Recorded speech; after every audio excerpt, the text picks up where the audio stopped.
Welcome back to Manga Mondays, the only manga review show that's getting fucking ahead of itself again, baby. Yeah, we're gonna have scheduled videos for weeks. I am reviewing Golden Kamuy, which is a new series that I picked up just because I hadn't heard of it and I thought the cover art was pretty striking. There's a fucking vicious bear on the back. And I gotta say, if you look at this cover art and you get excited at the prospect of this being the main character, like a hardened, older, fucking soldier guy, and you like the idea of what he might have to do with a grizzly bear, you're gonna love this manga. Like, if that's the kind of thing you're excited about, you will love this manga. This is a thriller story about a guy who is known as Immortal Sugimoto, and basically he was fighting in the Russo-Japanese War. This takes place in like the very early 1900s, and he was fighting in the Russo-Japanese War, and basically he couldn't die. Like he got stabbed and shot multiple times, but he would always fight on, and he murdered tons and tons of people during that war. And sometime after the war, he's trying to basically find gold because one of his friends who died on the battlefield was trying to send his sick wife off to America to have like eye surgery done on her or whatever, but he dies in the war. So the main character is trying to find some gold so he can take care of that guy's dying wish, essentially. And he's just a super badass who's going out of his way to find this gold. And at first he's trying to prospect for it in the mountains of Hokkaido, which is the northernmost island of Japan, when he meets somebody who tells him this story about all these prisoners with tattoos on their backs that lead to a that like are a map for a secret gold stash that some famous criminal has somewhere. And so the main character has to embark on this journey to find all these people with tattoos, gather them so he can get his way to the gold. All of which, this whole story is themed around the Ainu, which are like the native people of Hokkaido. And the main character teams up with an Ainu girl, and the two of them are gonna go on this quest together. So, yeah, this is a deeply violent and extremely fast-paced manga. Like, this thing moves at a breakneck speed. It's always introducing new plot points. Like, everything I just told you, that's just the setup. Like, that's all, you know all that by the end of chapter 1. And from there, it just barrels through plot points at a constant rate. They're always introducing, like, new characters, new ideas, new, like, action scenes, and then each one will be over in a couple of pages. There'll be times where a character's introduced and you really think, like, oh, this guy seems like he might be an actual character. He might be a recurring character, and like 3 pages later, he'll get shot in the face, and then they'll be moving on to the next thing. So that's kind of what keeps this interesting, and the artwork is really nice. I mean, it's sort of a realistic style, you know. Our main character guy is an older dude with scars on his face.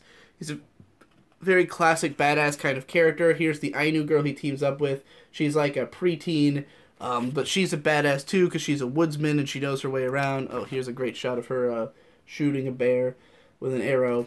The artwork is dynamic. It can, you know, it can be all kinds of different stuff. There's lots going on, and again, the pacing is just insanely fast, and the action's really exciting because it uses lots of unique ideas. It uses lots of Ainu tricks and stuff like that, where they'll set traps in the woods, either to catch animals or to catch people. There's, you know, there's gunfights, there's bear fights, there's knife fights, there's people getting disemboweled. There's lots of extreme violence, in spite of the fact that the artwork feels very light and breezy. Like, in general, it doesn't ever take a dark tone. It's always sort of in the thriller mindset, even though there are some incredibly violent things that happen. You know, you will see some guts. You will see lots of dead bodies. You will see people just get fucking brained out of nowhere.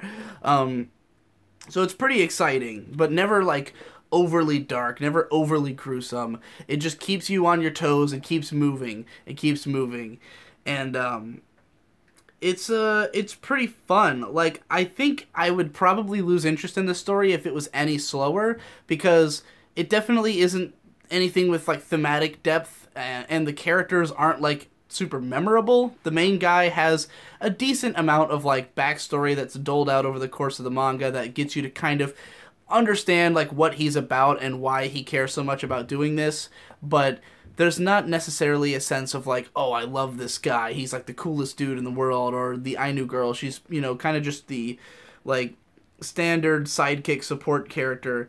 But you know, because the artwork is so good and the action is so fun and it moves so fast, it's still exciting all the way through. I really did not expect to enjoy this as much as I did. I thought this would be perhaps more self-serious or more like just trying to be ultra badass, but what impressed me the most is the amount of like research that went into this. Like, this has tons and tons of historical details, and there's a frequent use of a narrator just to like explain what's going on to keep the pacing fast. Like, there's times where during an action scene there'll just be like a paragraph explaining like why this thing happened so that we don't have to show it in extensive detail.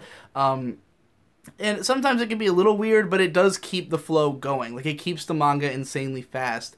And there's lots of little details about like what Japan was like around the time that this was happening. Lots of details about the Russo-Japanese War. Lots of things about Hokkaido. Lots of stuff about the Ainu. You know, it'll be like notation pages and stuff like that. In the back, there's like a whole breakdown of or just like showing off what the girls' robe patterns are like, you know, just to make sure you get a full scope of the details here, you know.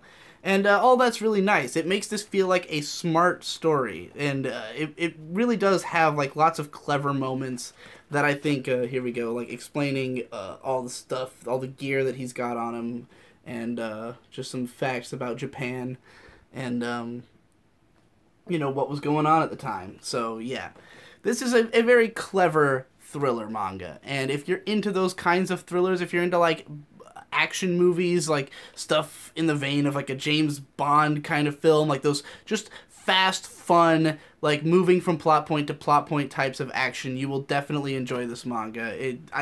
This isn't even really my genre, and I enjoyed it a lot. So I think if this was your genre, you would probably be like way into this. I could easily see this being someone's, you know, one of their favorite manga, even if it's not super duper memorable in the way that you know, some of the other darker seinen series are that people remember. But anyway, yeah, go ahead and check that out. Again, if the cover excites you, you're in. Just go for it. It's exactly what you think it's gonna be. It's a manga where a guy fights a bear. So yeah, and that's it. See you next week, where I'll be covering other manga.